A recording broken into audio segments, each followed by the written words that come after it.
Got all these blank faces. Hi, everyone. I'm Linda Sheldon-Feld with the International Grief Institute, and this is Moments of Hope, a show featuring people who turn pain into purpose to do good things in the world. And Halloween is just around the corner, and so is Day of the Dead.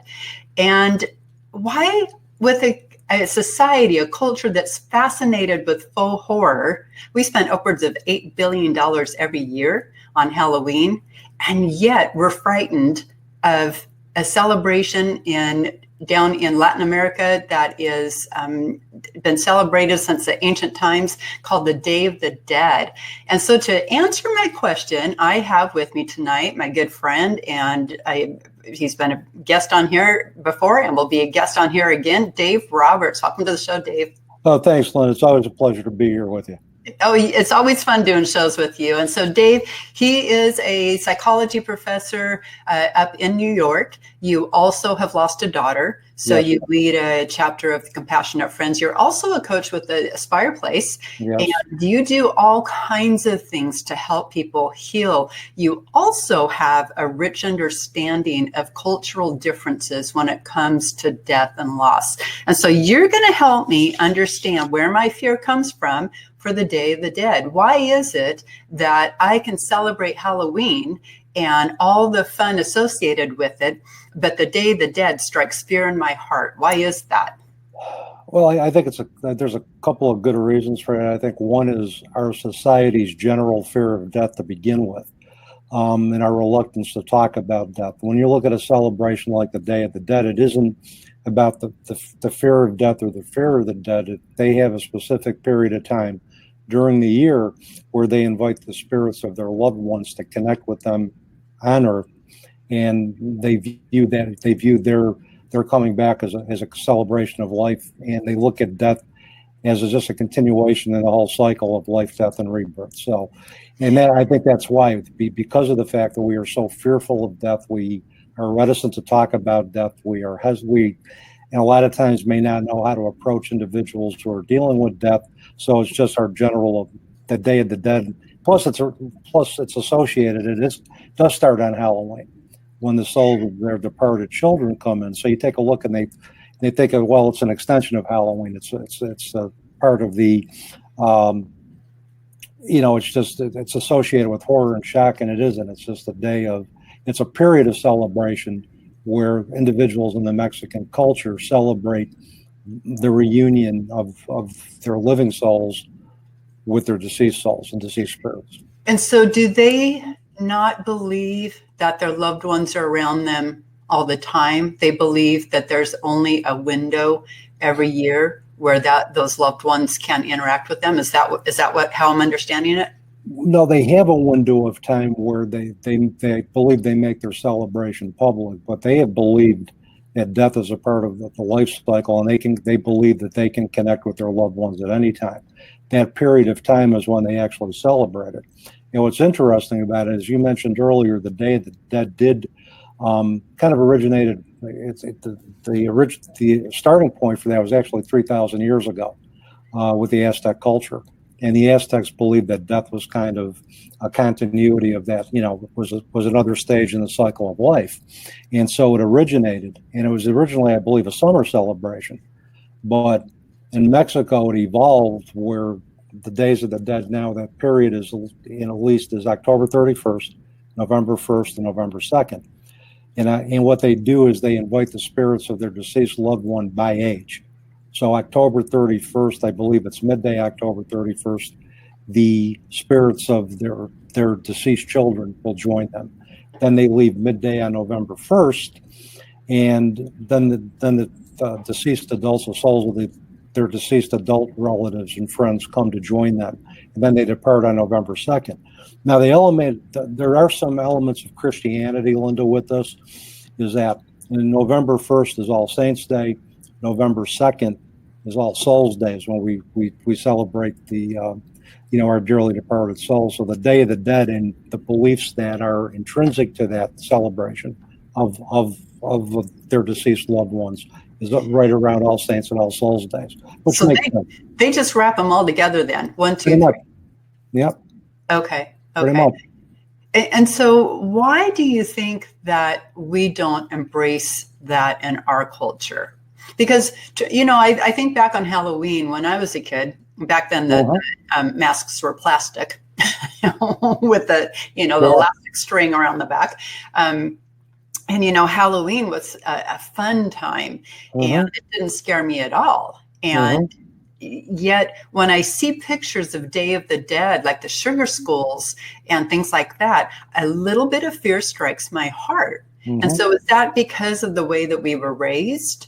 Is that because, in Christianity, that kind of stuff, invites the devil in?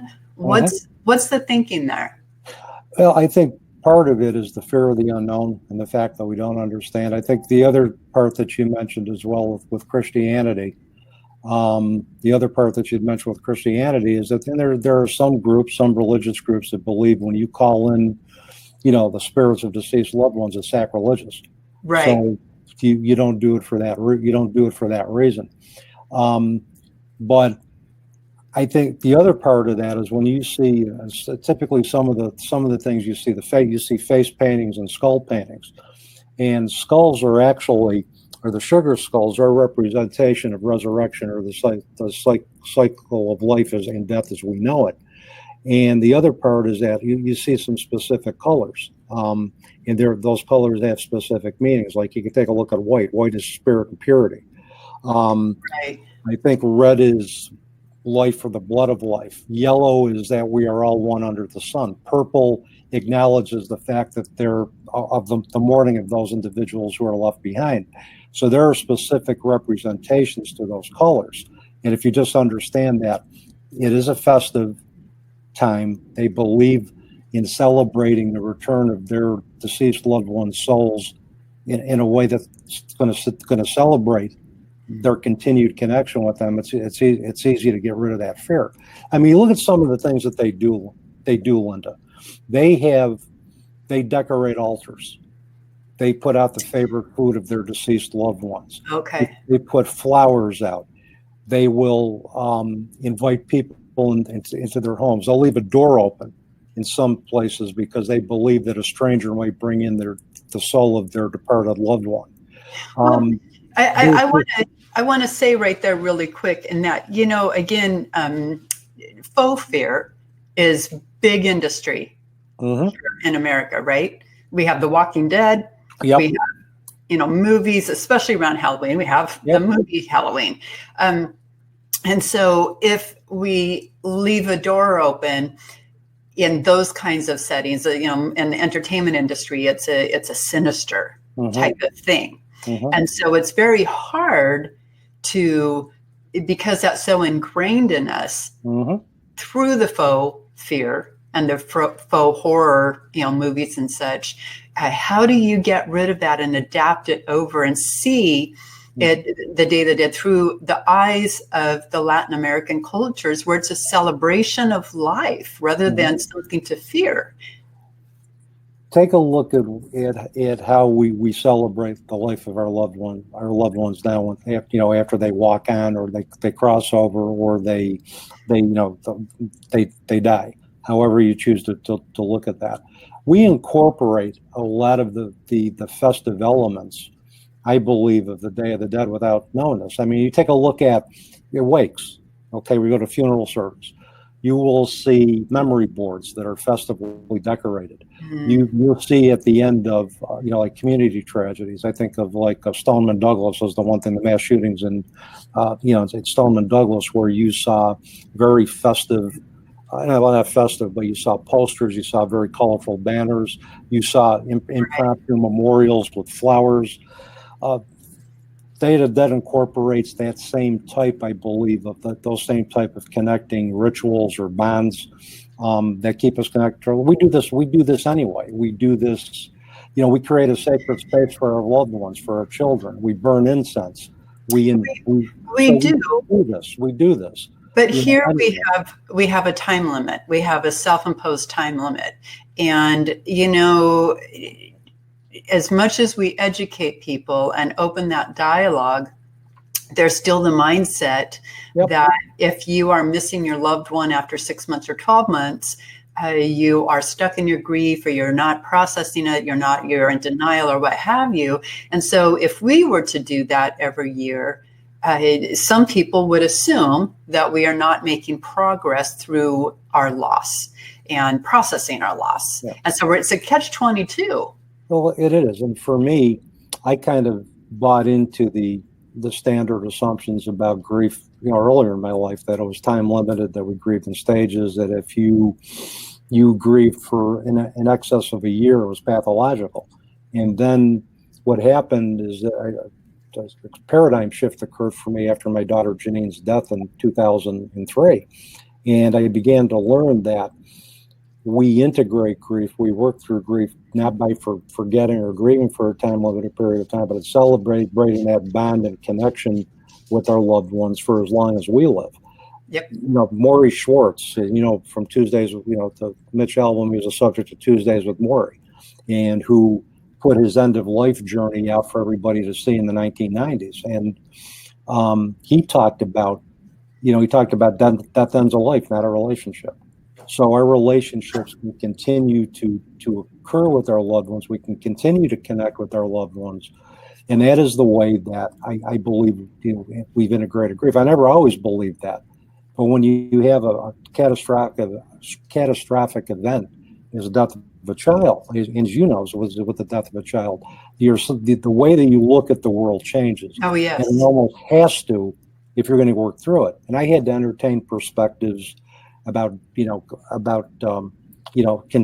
continuing relationships, and there's no time limit to grief, that it is more open-ended. I had to engage in those perspectives, or I had to embrace those, and if I didn't, I wouldn't have been to the point where I'd be sitting here talking with you right now. So sometimes it takes a major paradigm shift, right, for us to shift our thinking about, can we connect with our loved ones? And that the 6 month to a year assumption, or year time frame, to me, is based on flawed assumptions.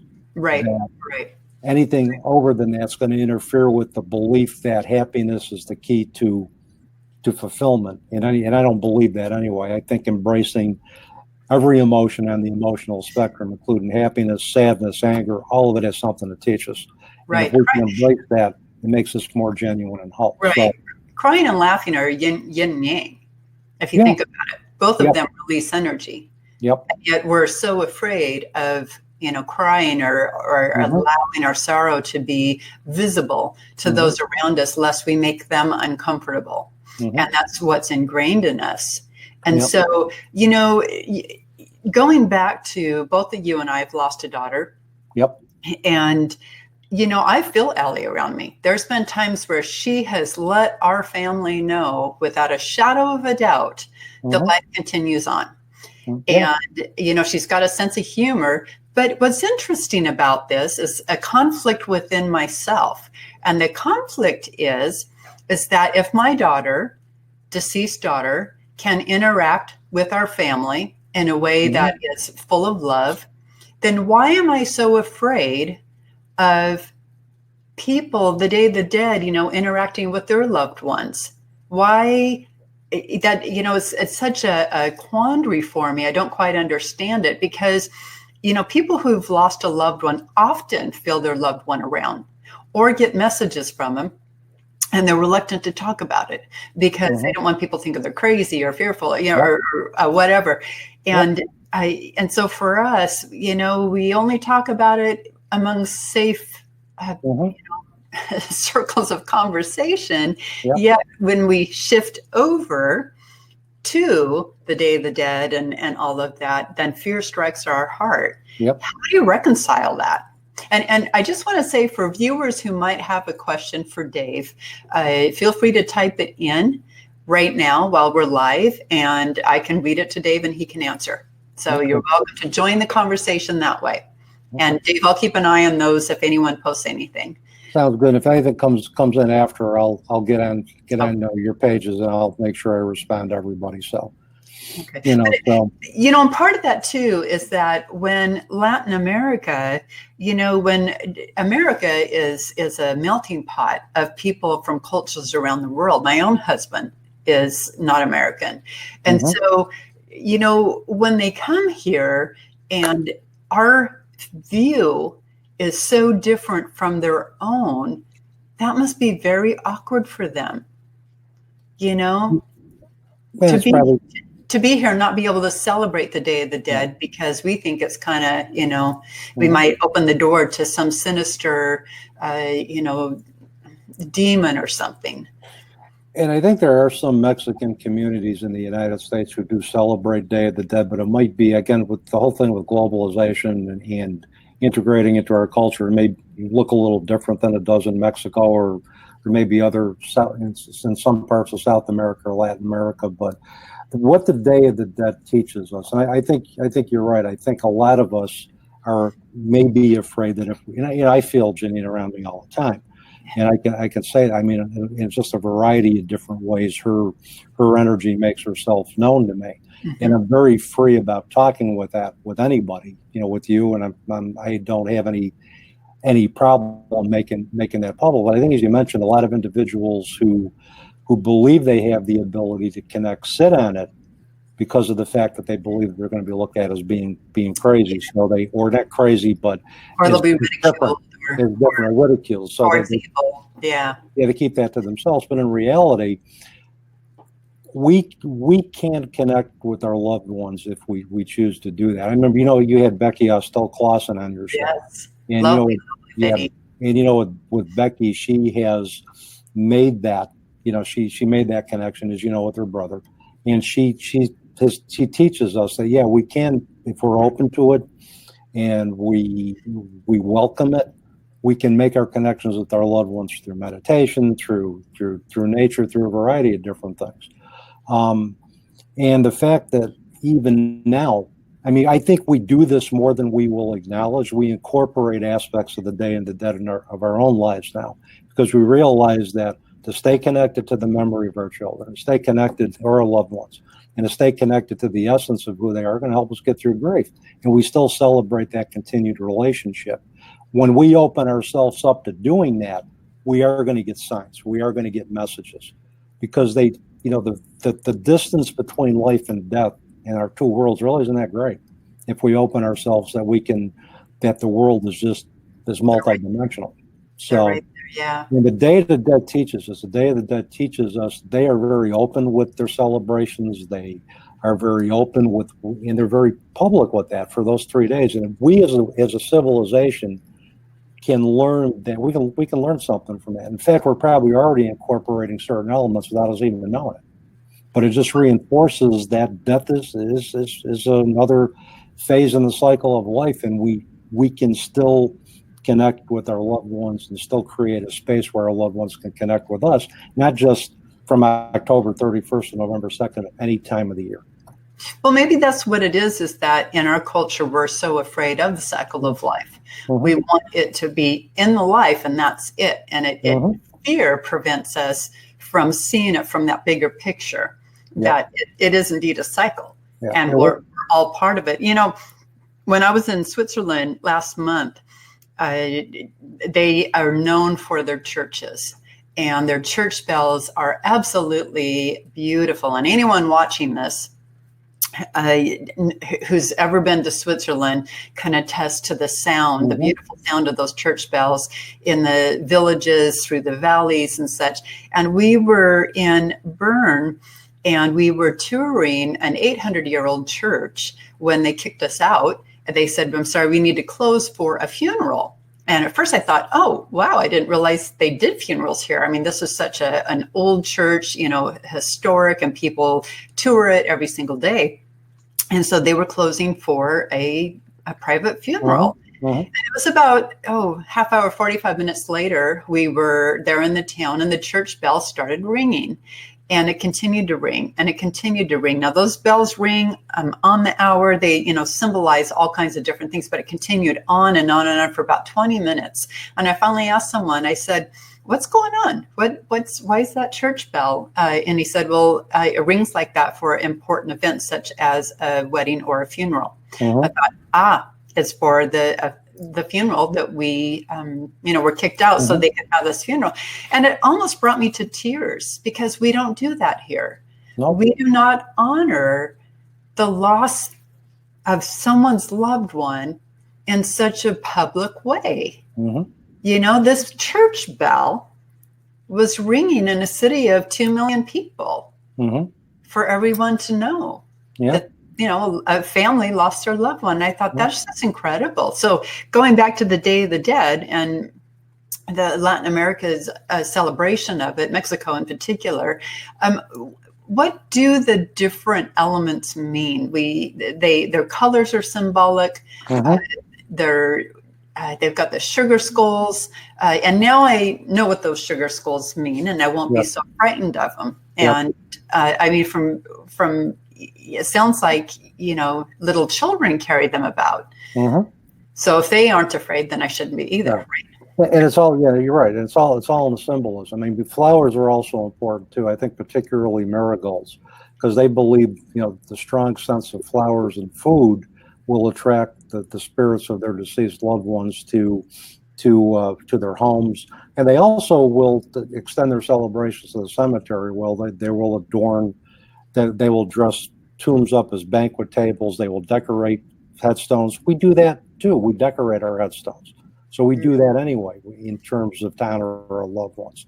So they extend their home celebrations to the cemetery. There may be music. They may stay up all night, you know, talking with their deceased loved ones. They drink, they play music. So I mean, this celebration spans not only out into the homes, but into the cemeteries as well too. Artists will get into the mix. They will paint skulls or murals. It's a total community event, and mostly in the central and southern regions of Mexico is where they're celebrated. So it's a total community event. Everybody's involved in that celebration of the return of their deceased loved ones' souls. And so my hunch is that if they have been brought up with this from the time they were little, no wonder they have no fear. Yeah, and you know, you're talking about, this is a tradition that dated back 3,000 years to the Aztec culture, and it's been a part of Mexican culture. I believe I was reading somewhere, and I don't know how accurate this is, but when the Spaniards came into, I think it was central Mexico, they saw the practice of the Day of the Dead as kind of sacrilegious. So it ceased for a while, but then it evolved to incorporate elements of Christianity, and the celebration spanned really November 1st, November 2nd, you know, All Saints and All Souls Day. So, and it's now a staple in Mexican culture and in you know, certain Mexican communities, as I mentioned before, in the United States and also Latin America and South America. So, but we can learn, like I said, we can learn a lot from, you know, watching. There's no fear of death. There's, if anything, a celebration of life and eternal life. And they believe that life will continue to go on, just in a different form, and they can connect at any time with their loved ones. And so at the end of the 3-day celebration, is there a ritual that they do to tell their loved one, you know, goodbye, go back to your realm? The 3 days has now come to an end. Is there any kind of closure? We'll see it next year, or? Well, I think, you know, I'm sure they'll say it next year, but I don't know if there's any specific. I would imagine that there is, and it may be more individualized. This is just my guess and not based on anything I've uncovered. But again, on October 31st, midday, I believe the souls of their children come in. They do their connection and rituals and celebration with them. Then they probably say their goodbyes as well too, and then they welcome their deceased adults from midday November 1st to November 2nd, and then they I would imagine they do some type of closure with the souls of the deceased adults on November 2nd, and which is All Souls Day and the celebration of our departed souls, and I think then the celebration concludes. Again, I don't know specifically if there's any specific group closure ritual or not. Somebody else may know that, but well, I tell you what, this time next year, let's do this show again, and we'll have a third guest on who is from Latin America and has celebrated Day of the Dead their whole life, who can shed even more insight into it. Because I think it's really important to understand how other cultures view Mm-hmm. Death, dying, Mm-hmm. grief, bereavement, Absolutely. loss, and healing. Absolutely. We can't study the healing part if we don't study the loss part. That's right. They come hand in hand, and Yeah. we can't pretend one exists without the other. And so No. when we understand their thinking and their culture, it builds community and it Yep. bridges the gap. And we all learn something and go away with a better understanding. And I Yep. think that's really important. So what can we take away from the history of Day of the Dead? What can we take away from their celebration of life? I think what we can take away is that, again, is that I believe that we are capable of, integrating our grief by understanding that the relationships with our loved ones are eternal. We can celebrate those connections at any time through a variety of different activities, creating a sacred space in our house where we have pictures of our children, where we light candles, where we eat their favorite foods. We can incorporate and do this any time of the year, and not just around birthdays or death anniversary dates or other specific milestone events, any time of the year. I also think that they look at death as a continuation of life, and they celebrate the return of their and it's a very public display of affection and of welcoming of their deceased loved ones. I think the fact that they're very upfront about that and open about that and comfortable with that, we can learn that it's okay for us to go public. Here's the other thing that I thought about as well too. I think the other fear is that if we begin to incorporate a different perspective, like a metaphysical approach to grief, or to that we can connect spiritually with our loved one, it's like, well, there's the fear that we have to abandon our core beliefs to do that. We don't. Good point. And we don't. We can. Patty Farino, by the way, we both know Patty, who we've had on the show. She's another lovely lady. Yeah, and I have to credit her because she introduced me to a lot of the cultural practices and rituals, and she got me be thinking in these areas. She exposed me to a lot of this, which is why kind of when I was excited about the Mexico Day of the Dead, because we had talked about very similar rituals. So, and of course, I told Patty I was going to be on the show as well too, and with you, and I just ran over some stuff that I had uncovered. So I have to credit her as well. So with introducing me to all of this, and I'm a firm believer you credit those people who have helped you along the path. That's right. Absolutely. And you have to give them a shout out, or you have to credit them, because without them I wouldn't be here. That's right. Yeah. So yeah, she's a lovely lady. So yeah, she is. And a wealth of information. Yep.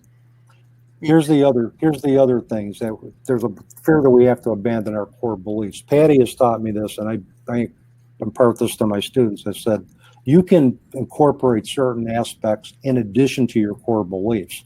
Who says that you can't integrate the world of psychology with the world of spirituality? You can take what fits for you, incorporate it into your core beliefs, and leave the rest. Right. But understand that if you're working with individuals with loss, you need to validate where they are in their own belief system. Right. So if they believe, if they believe in signs, and we get those questions all the time, as from a parent, do you get signs? Yeah. So whether or not a therapist believes that, they have to be able to sit with that individual, bear witness to that, and validate their own experience with that. And so then that's the other thing that we can learn with that, is we may not necessarily believe a lot of what is preached or discussed in other cultures, but we still have to bear witness to it without Right.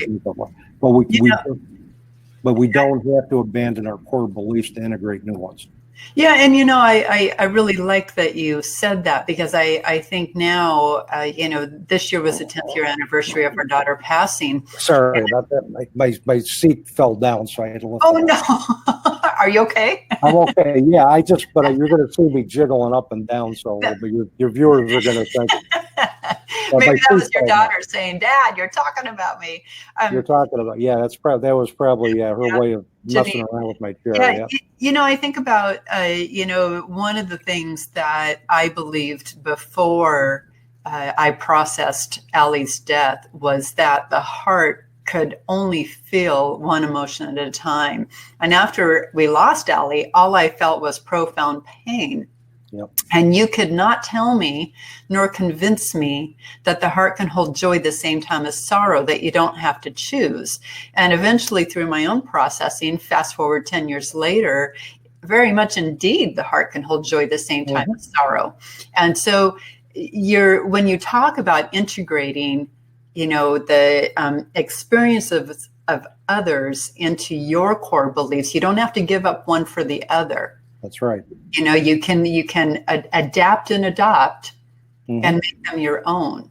And that's a beautiful example of that the heart does not have to choose between joy and sorrow. It can hold both. Who knew? And we typically do. I mean, right. You're familiar with Debbie Ford's work. Are you familiar with Debbie Ford and her work with the shadow element? She had a book called The Dark Side of the Light Chasers. And she basically, I mean, this is my own interpretation. She took off on Carl Jung's version of the shadow. The shadow is everything we don't want to be. It's all of those negative qualities that individuals say, well, aren't good for you, that you shouldn't embrace, like anger, like sadness. With flawed perception that happiness is the key to fulfillment. But in Ford's work, and I like Ford's work because her work helped me integrate a lot of, especially the history with my own father, that helped me integrate and see my father's leaving me at a young age, at a different light. But she teaches us that there are gifts in sadness, that there are in anger, that we can look at the yin and the yang of that and incorporate that. And it leads us to a genuine heart. It leads us to integration of all that. And if you look, and she also believes that we're a microcosm, the macrocosm is that we can each of us contain every possible positive and negative emotion within us, and because of that, we can be in service to other people who, we can be in service to other people because of that. So it's she did some fascinating work, and it's something that I also talk about in terms of integration and grief. That's interesting. Of embracing your shadow, embracing the shadow. If you don't mind putting it in the thread of this, once we're done with the live show, and it becomes a video on Facebook, if you don't mind putting it in there for people to grab it, I can grab it from there as well. I think that's very interesting. It's like fear. We're afraid of fear. And going back to our core topic tonight of the Day of the Dead, we're afraid of anger.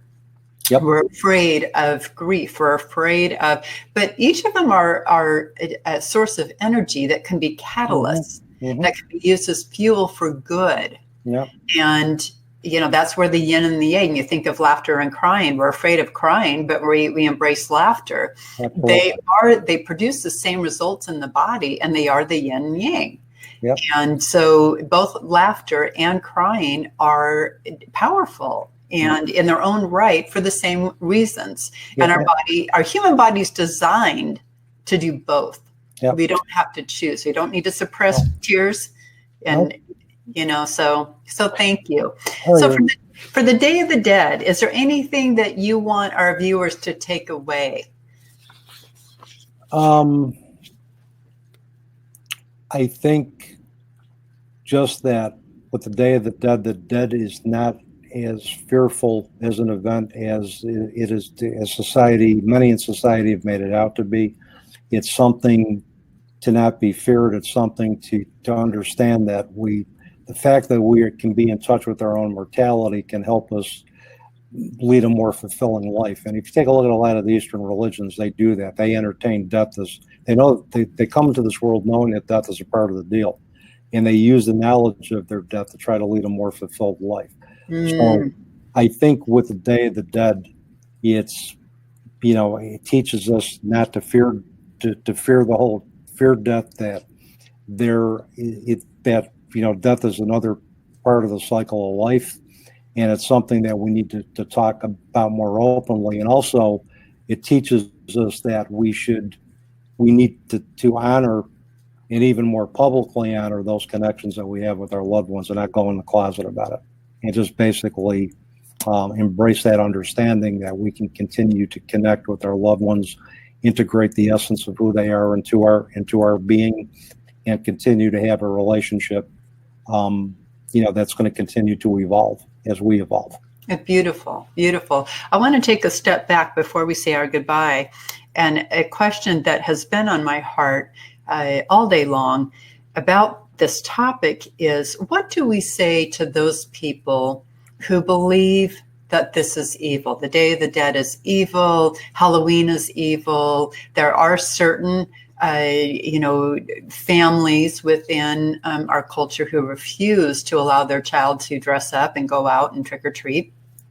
What is your response to them who won't have anything to do with it because they believe it's evil? Well, and again, you're talking about a very polarizing topic. So the thing to do initially would be to try to convince them of your point of view, which isn't going to work. Mm.